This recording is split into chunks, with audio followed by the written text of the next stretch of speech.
So now we're going to start looking at some tools we can utilize to help us solve triangles that aren't necessarily going to be right triangles. So everything we did last class, the last video, right? So using the trig functions, right? SOHCAHTOA, all that stuff, Pythagorean theorem, you can only use those for right triangles. And as we know, right triangles aren't the only types of triangles we'll deal with. So we need some tools to solve triangles that aren't going to be right triangles. And the first tool we're going to look at is something called the law of sines. So again, solving a triangle means finding all the sides and angle values. Okay, so we find all the information about a triangle that's solving it. And in order to do that, we need 3 pieces of information in order to use the law of sines to help us solve an oblique triangle. Okay, oblique triangles meaning we have an oblique angle, so we're not going to have a 90-degree angle in there. Okay, so we have 4 different cases.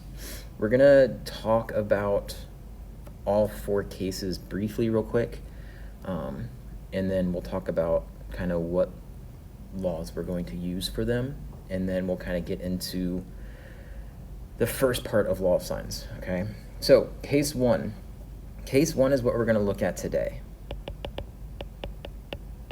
Okay, so case 1 is when we have 2 angles and 1 side. So we have an ASA triangle or an SAA triangle. So an ASA triangle, I would have angle, side, angle. Okay, so the side would be included between my 2 angles. So this would be an ASA triangle. Or if I had a SAA triangle, so side, angle, angle. Okay. So that would be case 1, and that's what we're going to look at and focus on today. Case 2 is what we're going to do next class or next video. Okay, so case 2 is whenever I have an SSA triangle. So we have side, side, and then an angle. Now, this is also referred to as the ambiguous case. And we'll talk more about that again next video, next class, as to why it's the ambiguous case. So case 1 and case 2 is when we will use the law of sines. Okay. So case 1 and case 2, whenever you have those triangles, those triangle types, you'll use the law of sines. Case 3 and 4, we're going to use the law of cosines. So just to set those up real quick, and we'll do this next week sometime, probably the end of next week. So whenever I have an SAS triangle, so side, angle, side, or an SSS triangle, so I know all 3 sides, that is going to be the law of cosines. Okay.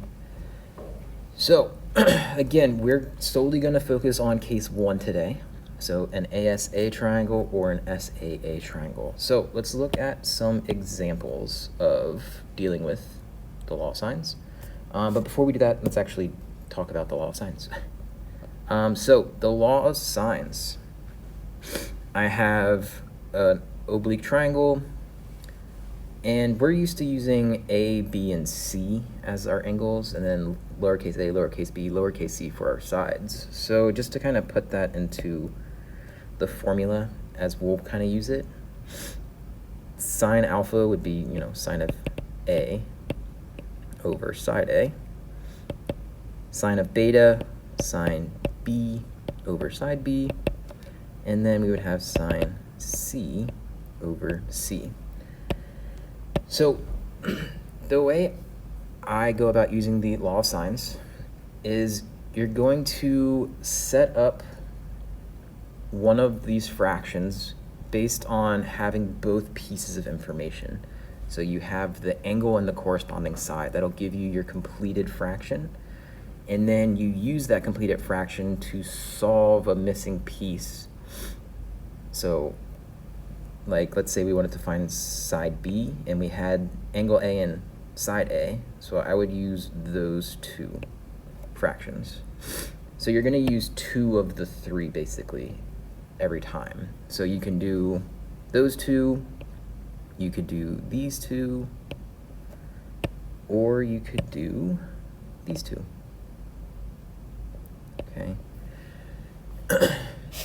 And again, just to kind of write what I was talking about there, and this will make more sense once we get into solving that first example, but we always want to use the fraction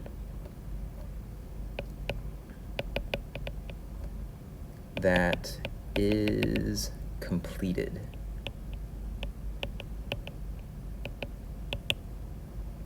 And what I mean by that, you have both the side and the angle. Okay, so let's look at an example of what I'm talking about here. So first thing I want to do, again, is just set up my triangle. So the triangle is going to look a little bit different, right, because it's not a right triangle, but we're still going to put angle A, angle B, and angle C kind of in the same spots that we've been doing. So drawing an oblique triangle, A was down here, B and C. Okay, so the problem gives me angle A is 20, angle B is 75, and then side C, so opposite angle C, would be 4. So I have 2 angles with the corresponding side in between them. So this would be an ASA triangle. So again, case 1, right? Law of sines. Now, with the information I have right now, I don't have any way of completing one of my fractions, right? I don't have the angle and the side. But I do have side C, and I can find angle C fairly easy, right? Whole triangle is 180. I have the other 2 angles, so I can subtract to find angle C. So that's where we'll start. So angle C, that should be the angle sign, sorry. 180 minus 20 minus 75. So angle C would be 85 degrees. So now I have angle C and side C. So that's going to be what I use to complete one of the fractions. So I'll do that in the purple so you can see. I'm going to use sine C over C. So sine of 85 degrees over 4. So that's the completed fraction. There's no more variables in that fraction. Now I can use one of the other fractions to find the other missing pieces. So I need to find side A and side B, and I have the angles. So I only have one missing component, or one variable per fraction. So we're going to have to do this twice. And let's find side A first. So we'll have sine of angle A, which would be 20. And then I'm solving for side A. So fraction equaling a fraction, I'm going to cross multiply. So we would have A sine of 85 degrees for sine of 20 degrees. Divide.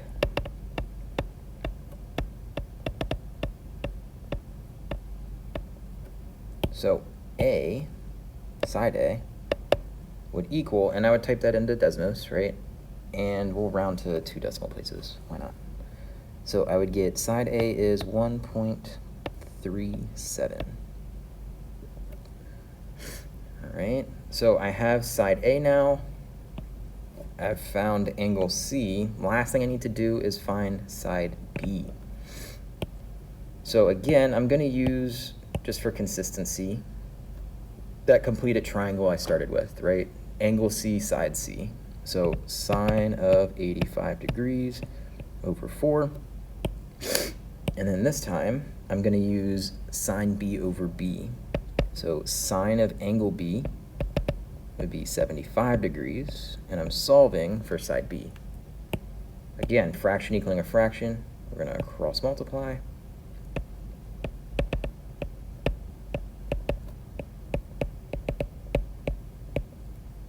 Do our division to get B by itself.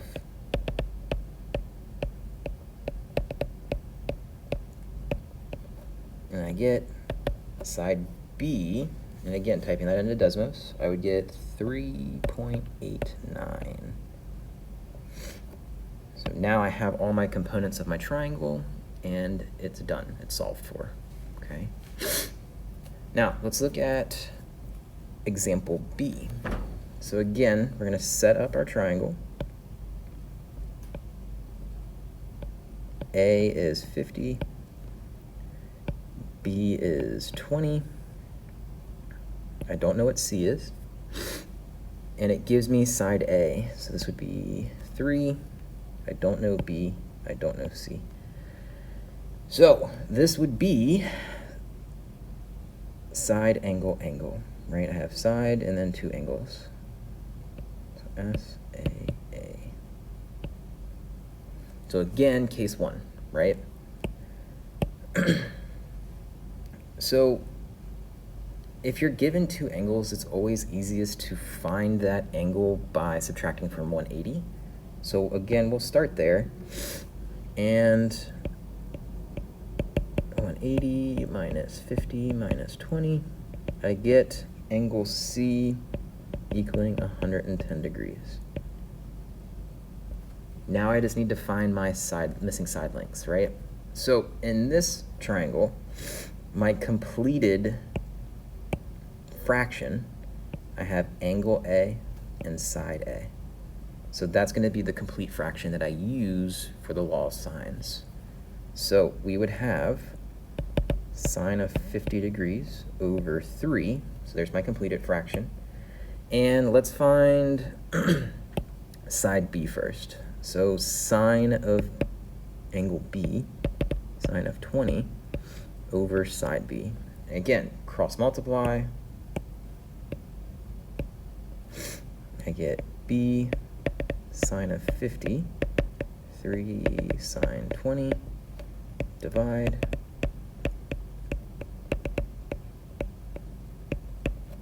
Type that into Desmos, and I get B equaling 1.34.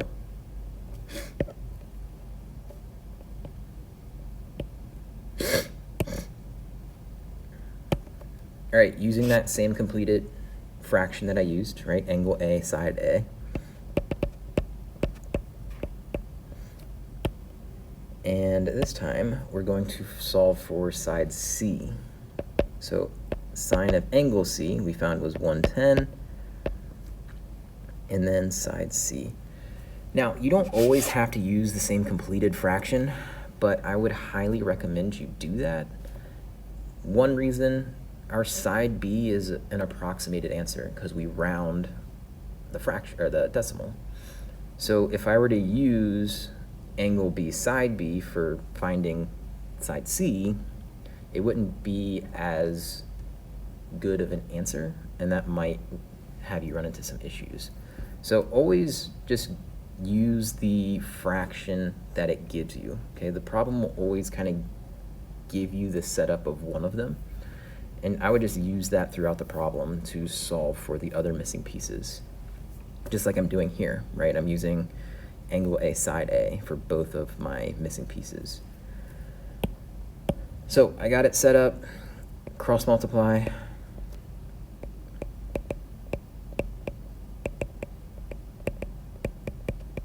Divide.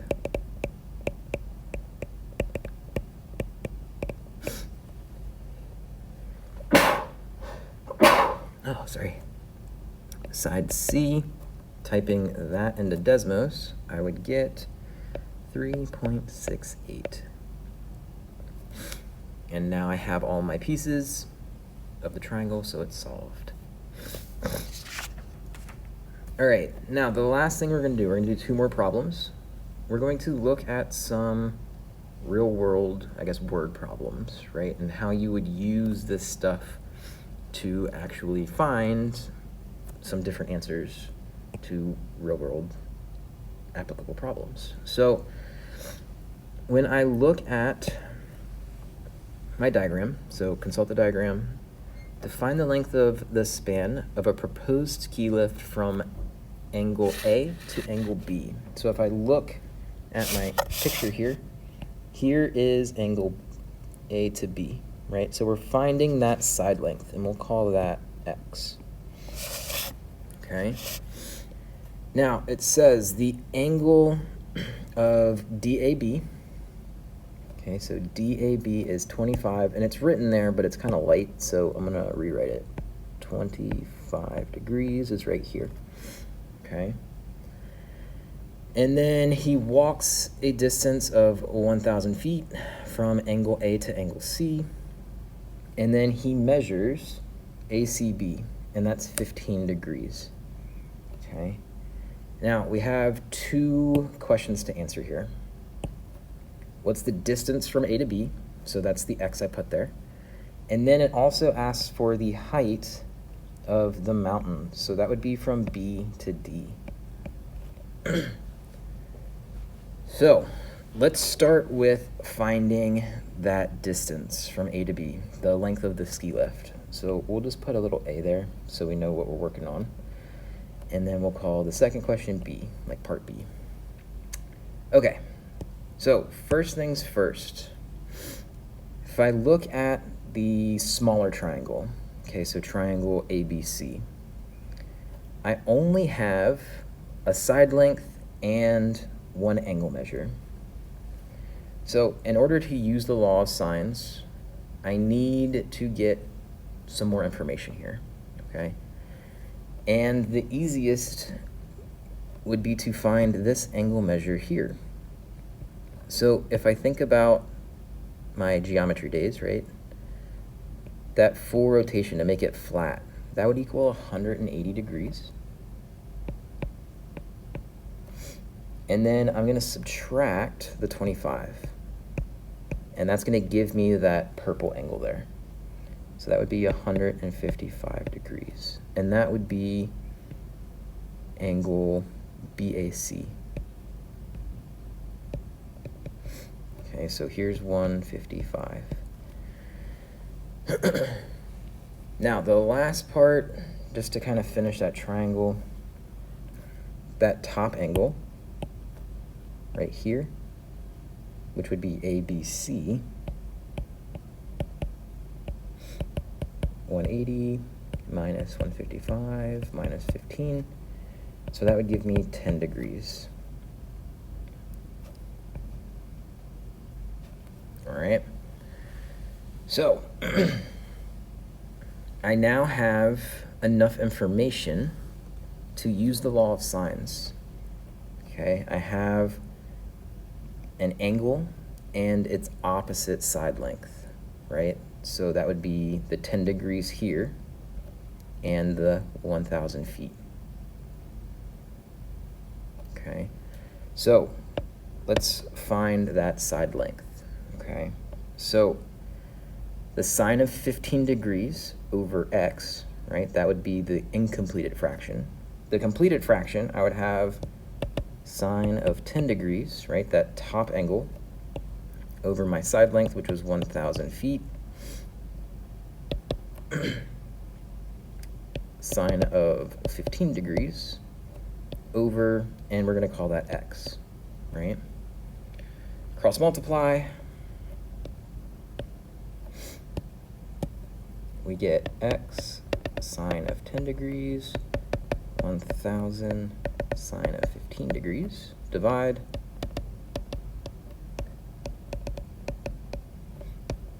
and I would get x equaling approximately 1,490.48 feet. Now these have units, so your answer should also have units. So my ski lift, the length of it, right, from the bottom of the mountain to the top of the mountain, would need to be about 1,490 90.48 feet long. All right, second part, how high is the mountain? So now we're going to utilize a different triangle. We're going to look at the left triangle. Okay, so see how this kind of makes a new triangle here? A different triangle, I mean. We're going to use that because it's a right triangle. The right triangles are easier to deal with.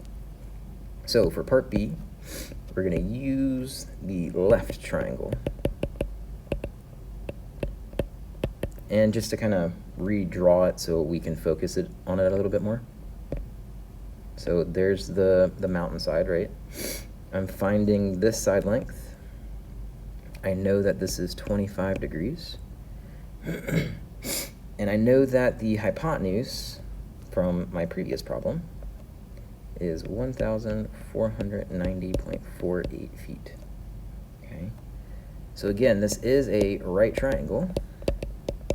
So I'm going to utilize what we did in the last video, last class, right? So I'm going to use sine, right? Because I have the opposite is what I'm trying to solve for, and the hypotenuse. So sine of 25 degrees, opposite over hypotenuse. So here I would just multiply the denominator over to get y by itself. So we would have y equals 1490.48 sine of 25 degrees, which would be about 629.9 feet. So that's about how tall that mountain would be. All right, last problem. This one's a little bit tricky in how you need to describe your answer, which is why we're going to go over it. So first we need to set up a triangle. Okay, so that's why this one's a little bit tougher. So we have two fire lookout stations that are 10 miles apart. We have station A and station B. So we'll put A here. And it says that station B is directly east of station A. So think about kind of your compass, right? East would be to the right. Okay. So directly east, so directly to the right, we would have B. Okay. Now, both stations spot a fire. The bearing of the fire, and it gives me some bearings, right? And we'll talk about that in a second. So here's my fire. So let me just draw the triangle before we talk about the bearings. Okay. So from station B, and this is another part that makes this confusing, I'm going north by west. Okay, so if I'm starting at station B, north to west, right, that would mean that this angle is 56 degrees. Okay, northwest, so up and left. If I look at the bearing for station A, it gives me north to east. So again, north straight up, east would be to the right, so that angle is 25 degrees. Now, I can use that information to find the inner angles, right? Because this would be 90 and this would be 90, so I would just have to do some subtracting. So 90 minus 25 for station A, that would give me 65 degrees. I'll write that down here. And then for station B, we would have 90 minus 56, which would give me 34 degrees. Okay. The side length on the bottom there, right? It says they're 10 miles apart. Didn't put that in, sorry. So 10 miles apart. Now I have two interior angles. I can find that third interior angle by subtracting from 180. So the angle that the two stations make with the fire, so we'll just say that, why not? Be 180 minus 65 minus 34, and that would give me 81 degrees. Okay, so that top angle, 81 degrees. Now I have some information here, and I can use, so I have SAS,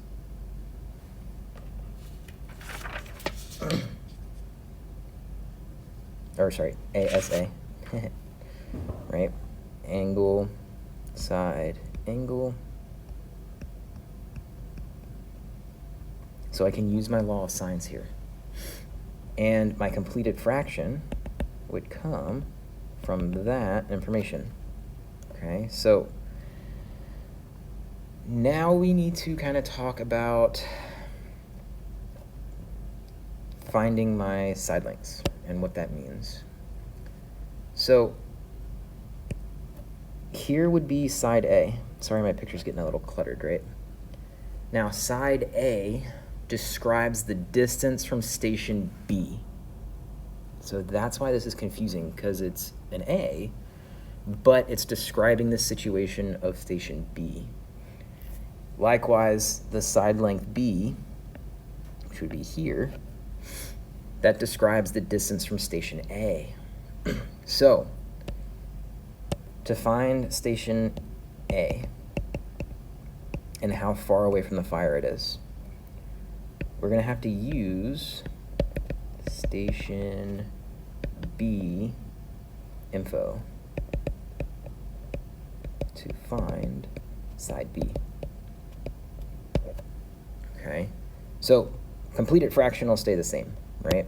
So that'll be sine of the fire, so 81 degrees over my side length of 10, but I'm going to use station B's information. So that would be sine of 34 to find that side B. Cross multiply.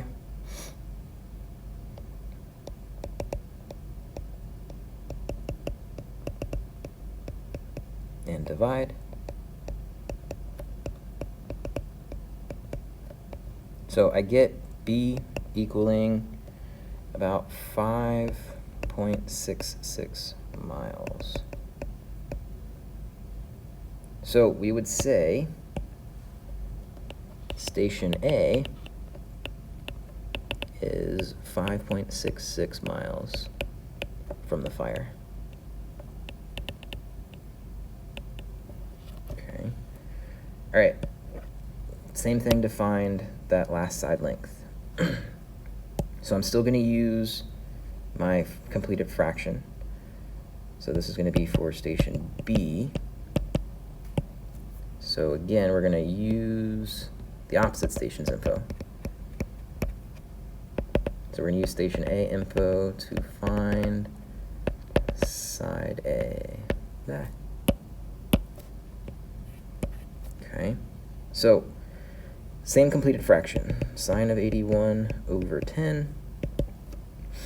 This time, we're going to use sine of 65 and side A. Cross multiply.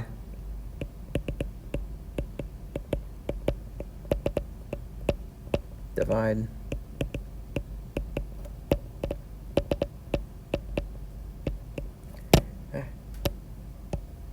Get A equaling about 9.17 miles.